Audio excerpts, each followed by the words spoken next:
Thing, starring Kurt Russell. They actually kept that soundstage in cool 22 degrees so the filmmakers could see the actors grow. Now, on television shot there as well to include NBC movies and series, as well as the award-winning AMC. So as you can see, television from taking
back in the golden era of Hollywood, well, they served as very luxurious dressing rooms for our big stars like Doomsday,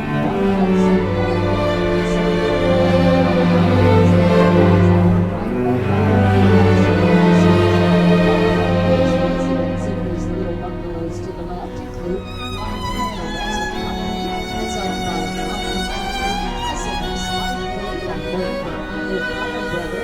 We also have the offices of Productions, to the big screen with a two-part film adaptation starring Cynthia Erivo and Ariana Grande. But just up ahead on the left, remember 5195, you see it? And a familiar silhouette? It's the offices of Sir Arthur Hitchcock. We live a signage, and we go here and we're standing just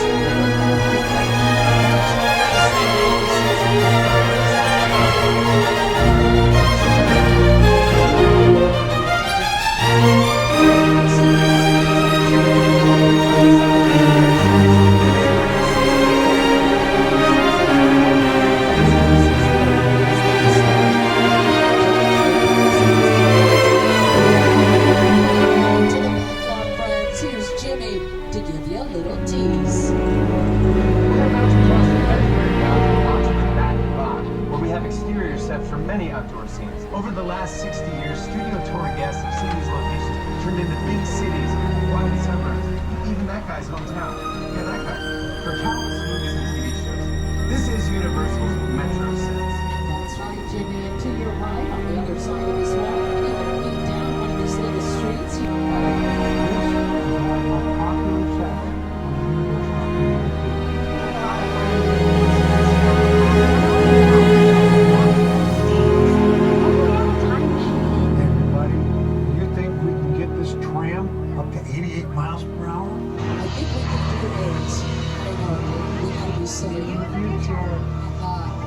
That's right, not only primary filming location for Back to the Future 1 and 2, this is also being used for another season of Ted the TV series, as you can see, but that clock tower is still there to the left. That's where Doc Brown slid down the cable to connect the lightning strike to the time machine, and the rest is history.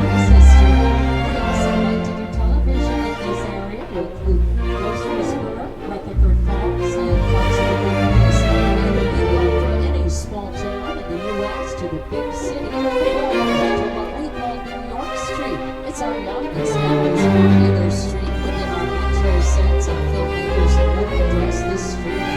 Now, this is an embassy blockbuster production. You see Ted and Shia LaBeouf running down that street.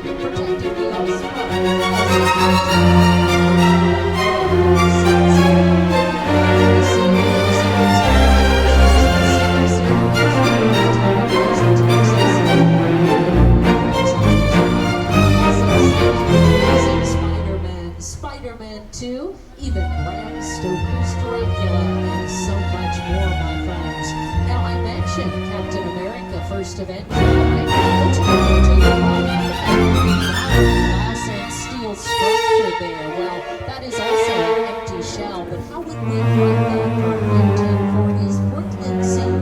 Well, there's two ways of doing it. The first would be most common. It's putting a green screen fabric in front of where the camera would be seeing that structure, and then just fixing it in post-production with digital.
episodes of Bel Air. And if you have a role or scene in your film that you need to shoot, well, this is a perfect spot to do it, my friends. So, as you can tell, we use every solid inch of our background. We even made those brick walls too, my friends. We have a little machine. It's like a vacuum form machine, big waffle iron. We can make any style of brick and any size for our filmmakers. And check it out up ahead on the right-hand side, some artwork that we are so proud to have on our backlot. Our famous street artist, Mr. Tristan Eaton. He did that mural all by hand there to your right, using a couple of hundred paints of spray paint as an homage to our classic monsters. We are so honored.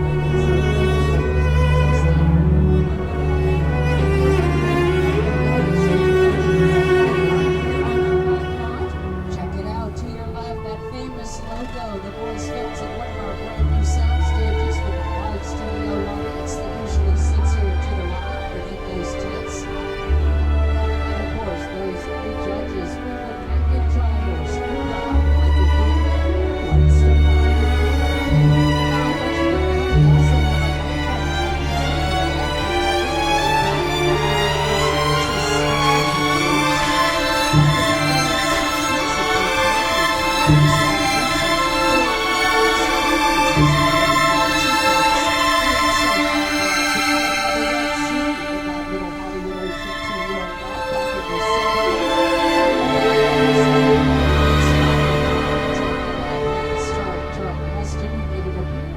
for our guests one day.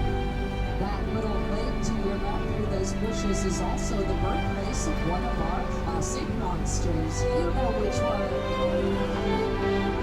That's right, it portrayed the Amazon River to the left, the birthplace of our own Gilman creature from the Black Lagoon. Now, from the 20s through the 50s, we were known as the Monster Movie Studio. Yet, while other folks were making lavish musicals or gangster films, we were all about the monsters that got us through the Great Depression and beyond, primarily thanks to a little classic novel by Mary Shelley called Frankenstein. That story was already in the public domain when we skipped to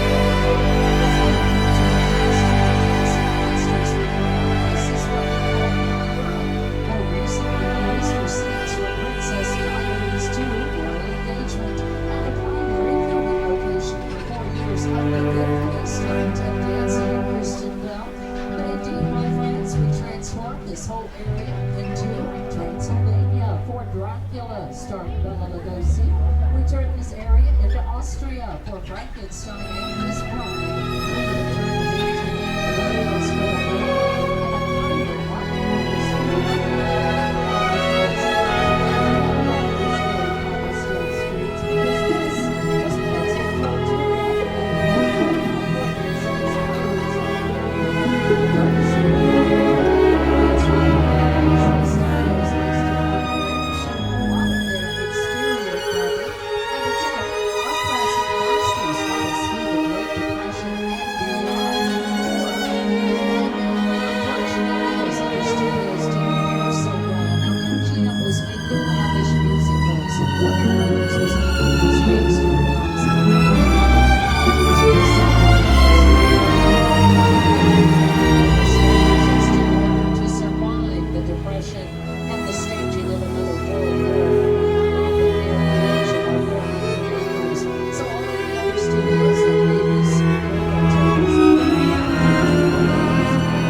survive earthquake, the big one. Now, of course, that attraction has been around about just pretty cool old Western props too, right? And I'm going to let you in on a little secret here. Inside that barn, I don't know if you can see to the right, looks like an old feed and board movie set from the Westerns back in the silent era. Well, that's when it was built, technically, back in the late 1930s. It was built for a WC Fields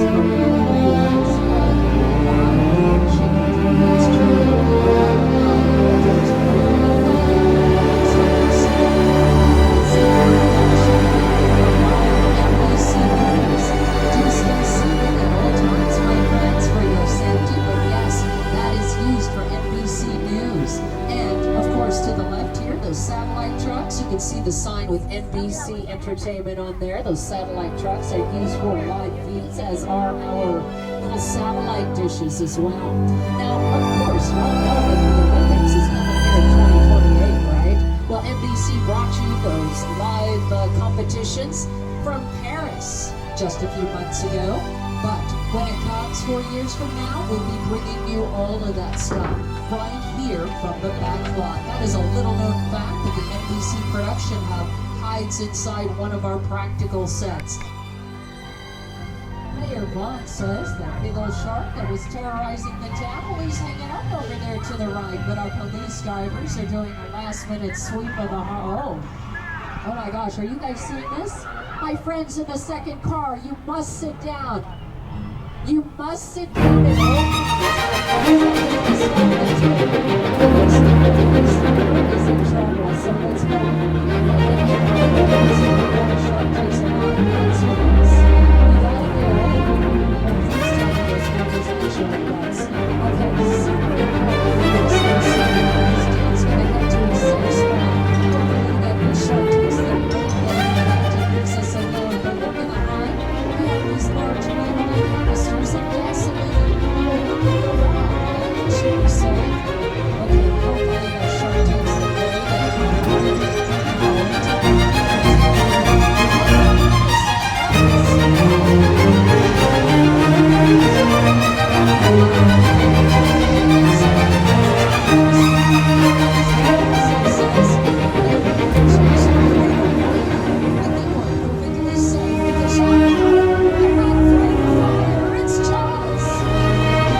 attraction here on the studio tour way back in 1916.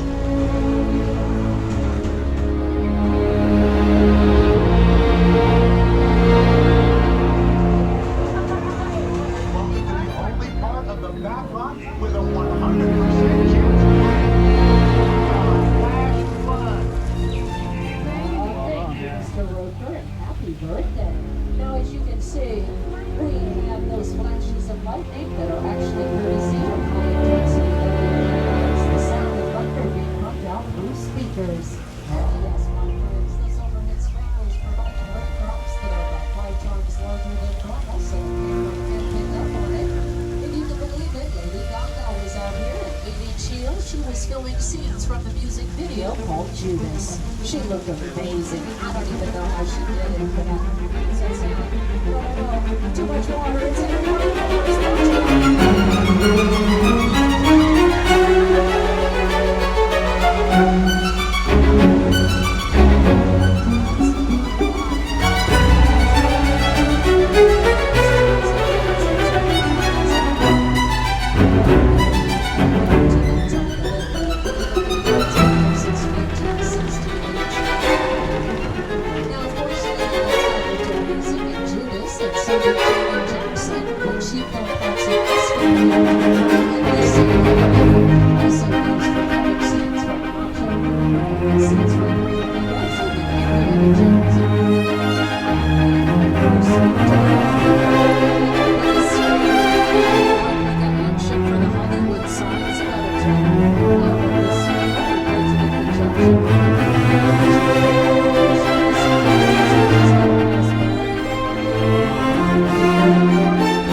understand why he acted so psycho, but when they built in his backyard, friends, one of the largest mysterious sites ever built for an alien apocalyptic world. It's from a scene of war of the worlds that 2005 built by Steven Spielberg, who found out of the creation designer, who brought in all